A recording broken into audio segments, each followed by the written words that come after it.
દોસ્તો, આપણી આ યુટ્યુબ ચેનલ કનુ સગરમાં આપ સૌનું સ્વાગત છે. ધોરણ 6ના બાળકો માટે સરસ મજાના સ્વાધ્યાય સમજૂતી લઈને આપણે સમજવાના છીએ. ત્યારે આ ચેનલમાં જો કોઈ નવા બાળકો હોય તો એ સૌને અથવા નવા આવેલ દરેક વ્યક્તિને મારી એક નમ્ર વિનંતી છે કે આ ચેનલને તમે સબસ્ક્રાઈબ કરવાનું ભૂલતા નહીં. નવા વિડીયો તમારા સુધી પહોંચે એ માટે. આપણે જોઈએ તો એ પહેલાં આ ચેનલને લાઈક, શેર અને સબસ્ક્રાઈબ કરવાનું ભૂલશો નહીં. ચાલો વધીએ પાઠ તરફ. તમારા જ નવા અભ્યાસક્રમ પ્રમાણે પહેલો પાઠ છે પર્વત તારા. એની સંપૂર્ણ સ્વાધ્યાય સમજૂતી આપણે જોવાના છીએ. પહેલું છે વાતચીત. બાળ દોસ્તો, વાતચીતની અંદર અહીંયા એક નમૂના રૂપે કેટલાક પ્રશ્નોના જવાબો મેં મૂકવાનો પ્રયત્ન કર્યો છે, પરંતુ તમે તમારી રીતે પણ સરસ મજાના આ વાતચીતમાં આપેલા પ્રશ્નોના જવાબો લખી શકો છો. એક, આપણે પ્રાર્થના કેમ કરીએ છીએ? પ્રાર્થના એ આત્માનો ખોરાક ગણાય છે. આપણે સુખ, સમૃદ્ધિ અને સ્વાસ્થ્યની ઈચ્છા પૂર્તિ માટે અને મનની શાંતિ માટે ઈશ્વરને પ્રાર્થના કરીએ છીએ. પ્રાર્થના કરવાથી આપણું મન એકાગ્ર બને છે, માટે આપણે પ્રાર્થના કરીએ છીએ.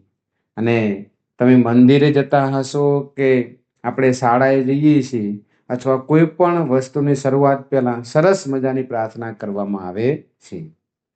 2, તમને કયા કયા કુદરતી સ્થળોએ જવું ગમે છે? કેમ? મને ખેતરે, નદીએ કે દરિયા કિનારે અથવા જંગલ જેવા કુદરતી સ્થળોએ જવાનું ગમે, કારણ કે આવા સ્થળોએ ફરવા જવાથી મન આનંદિત થઈ જાય છે અને મનને શાંતિ મળે છે. આવા સ્થળે ફરવા જવાથી આપણું આરોગ્ય પણ સારું રહે છે, તેથી આવા સ્થળોએ જવું ગમે છે. 3, મેઘધનુષ્ય વિશે તમે શું જાણો છો? ચોમાસામાં મેઘધનુષ્ય જોવા મળે છે. સૂર્યના કિરણો વરસાદના બિંદુઓ પર પડતા જાની વાલી પીનારા એટલે કે જાંબલી, નીલો, વાદળી, લીલો, પીળો, નારંગી અને રાતો એમ 7 રંગોમાં વિભાજન થાય છે. એને મેઘધનુષ્ય કહેવામાં આવે છે અને આ મેઘધનુષ્ય એ સમયે રચાયેલું હોય છે. 4, નદી, સરોવર, દરિયો, પર્વત વગેરે કેવી રીતે બન્યા હશે? ધરતીકંપ, કોઈ સુનામી જેવી કુદરતી હોનારતો અને એવા સમયે ખૂબ મોટા પ્રમાણમાં ધરતીમાં કોઈ ફેરફારો થાય છે ત્યારે ક્યાંક નદી, ક્યાંક સરોવર, દરિયો અથવા પર્વત જેવા વગેરે ઉદ્ભવે છે અને એવી રીતે એનું એક નવી શરૂઆત થાય છે. 5, આપણે ઈશ્વરને તું કહીને કેમ સંબોધી શકીએ છીએ? તે આપણા દુઃખ હરતા છે. ઈશ્વર સાથે આપણે આત્મીયતાનો સંબંધ હોય છે. આપણે આપણા સુખ દુઃખની જાણ ઈશ્વરને પ્રાર્થના કરીએ તે દરમિયાન કરતા હોઈએ છીએ. તેથી આપણે ઈશ્વરને તું કહીને સંબોધી શકીએ છીએ. પ્રશ્ન નંબર 2, ઉદાહરણ મુજબ જોડો અને વાક્ય બનાવો. અહીંયા તમને એક બાજુ કક્કા પ્રમાણેના ક, ખ, ગ, ઘ, ચ આપ્યા છે, એક બાજુ 1, 2, 3 આપ્યા છે, એક બાજુ અ, આ સ્વર આપ્યા છે. ઉદાહરણ તરીકે તમને એક આપ્યું છે કે ક છે દરિયો લીધો, એના નંબરમાં 2 નંબર વિશાળ લીધું અને આપણે સ્વરની અંદર ઉ લીધું એટલે ખારાશ, એટલે દરિયો, વિશાળ ને ખારાશ, બરાબર ને? એવી રીતે બન્યું. બીજું જે છે એમાં સૂર્ય, આકાશ અને ગરમી. આપણે આના વાક્યો પણ બનાવવાના છે. પહેલા આ બધું જોઈ લઈએ. મેઘધનુષ્ય, રંગ અને વરસાદ. આગળનું છે સિંહ, ત્રાળ અને કેસવાળી. નદી, કાંઠો, પ્રવાહી. ચલો આના હવે આપણે વાક્ય બનાવીએ. વિશાળ દરિયાની ખારાશ વડે મીઠું પકાવવામાં આવે છે.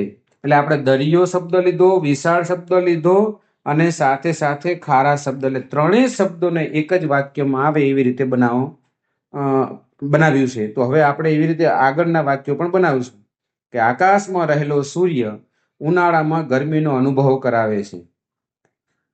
3, વરસાદના સમયે આકાશમાં મેઘધનુષ્ય જોવા મળે છે. સિંહ પોતાની કેશવાળી અને ત્રાડને લીધે જંગલનો રાજા લાગે છે. 5, નદીના ધસમસતા પ્રવાહમાં સામા કાંઠે પહોંચવું બહુ મુશ્કેલ હોય છે. બરાબર ને બાળ દોસ્તો? ચલો આગળ વધીએ આપણે.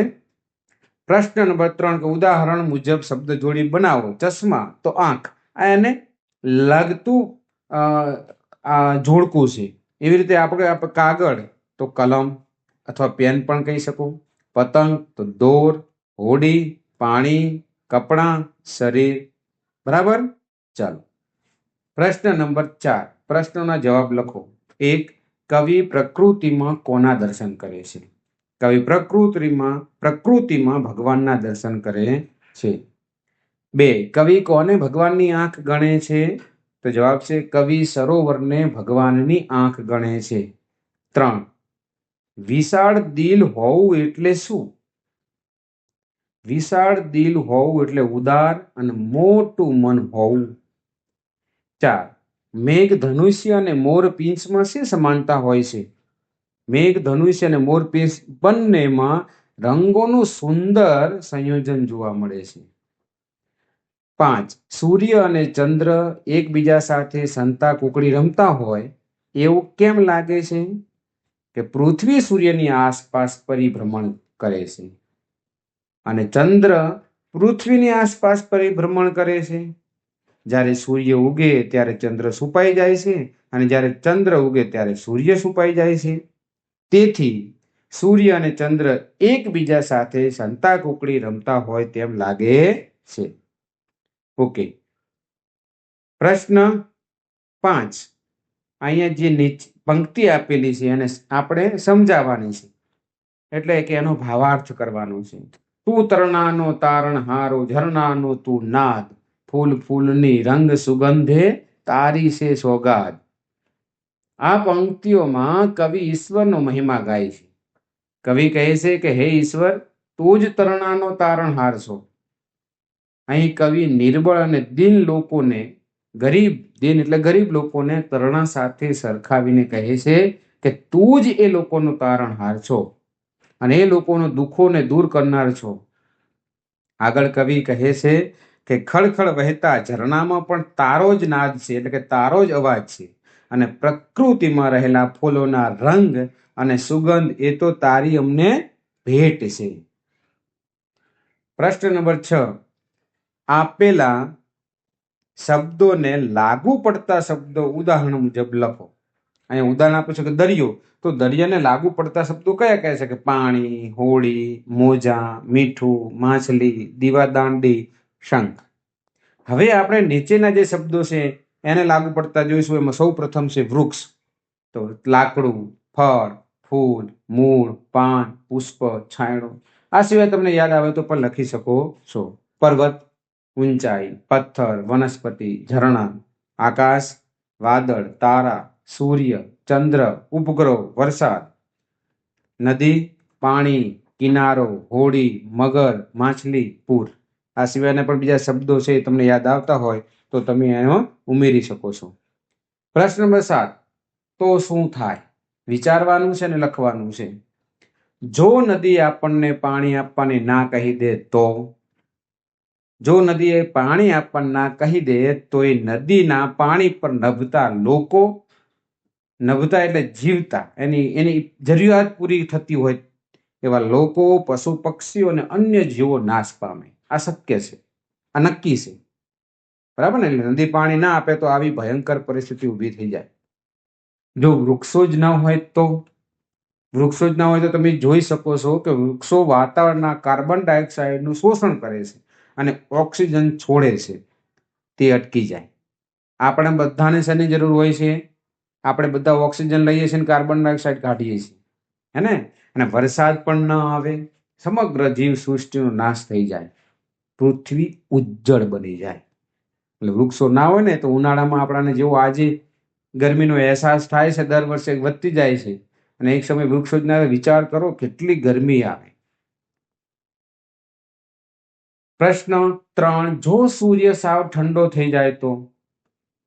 સૂર્યની ગરમી પણ જીવસૃષ્ટિ અને વનસ્પતિ માટે ખૂબ જ જરૂરી છે, અને એ સૂર્યની ગરમીને લીધે જ પ્રકાશ સંશ્લેષણની ક્રિયા થાય છે અને વનસ્પતિનો વિકાસ થાય છે.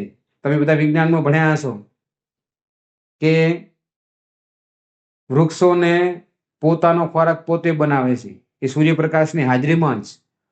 સૂર્યની ગરમીને કારણે જળાશયોમાં પાણીનું બાષ્પીભવન થાય, એનાથી વાદળો બંધાય અને પછી વરસાદ આવે. અને જો સૂર્ય ઠંડો થઈ જાય તો ન વાદળો બંધાય, ન બાષ્પીભવન થાય, ન વરસાદ આવે. એટલે બધી જ પ્રક્રિયાઓ અટકી જાય અને સમગ્ર જીવ સૃષ્ટિ અને વનસ્પતિ સૃષ્ટિનો વિનાશ થાય. 4, જો બધા જીવજંતુઓ આપણી પૃથ્વી પરથી ગાયબ થઈ જાય તો? જીવજંતુઓ પોતાના ખોરાક માટે એકબીજા ઉપર આધાર રાખી એક પોષણ કડી બનાવે છે, જેના લીધે તેઓ એકબીજામાંથી પોષણ મેળવે છે અને જીવ સૃષ્ટિની સમતુલા જાળવી રાખે છે. જો જીવજંતુઓ પૃથ્વી પરથી ગાયબ થઈ જાય તો આ સમતુલા ખોરવાઈ જાય. આગળનો પ્રશ્ન, કૌંસમાંથી સાચો વિકલ્પ પસંદ કરી ખાલી જગ્યા પૂરવાનું છે. અહીંયા આપણાને કૌંસમાં 2 શબ્દો આપેલા, અક્ષરો આપેલા છે. આપણે સાચો અક્ષર સમજીને લખવાનું છે. 1, નુકસાન. 2, સમસ્યા. 3, સીવણ. 4, શિકાર. 5, સરોવર. 6, શાબાશી. 7, વિશેષ. 8, વિશેષ.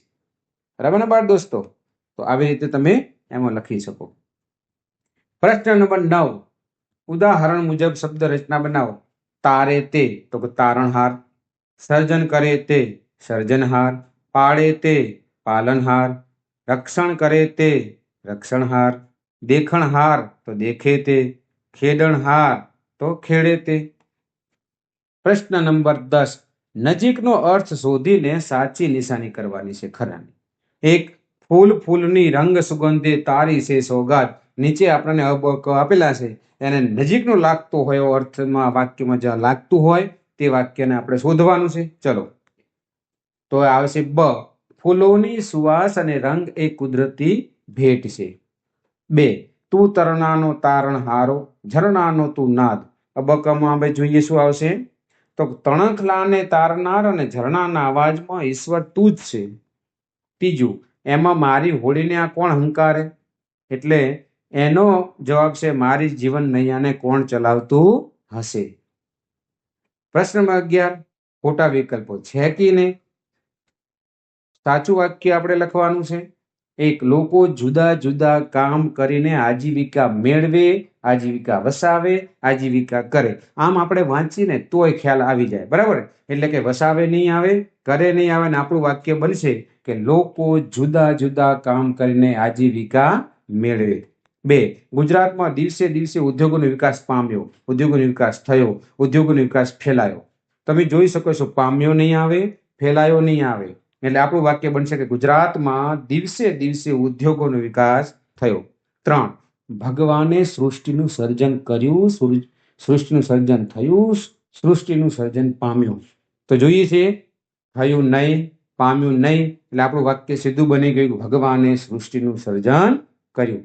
4, પરીક્ષા નજીક આવતા તેણે તૈયારી આરંભી, તૈયારી પૂરી કરી, તૈયારી શરૂઆત કરી. આ વાક્ય બંધ બેસતા એવા શબ્દો નથી, એટલે પૂરી કરી પણ નહીં આવે, શરૂઆત કરી પણ નહીં આવે. એટલે આપણું વાક્ય બનશે પરીક્ષા નજીક આવતા તેણે તૈયારી આરંભી. સરસ.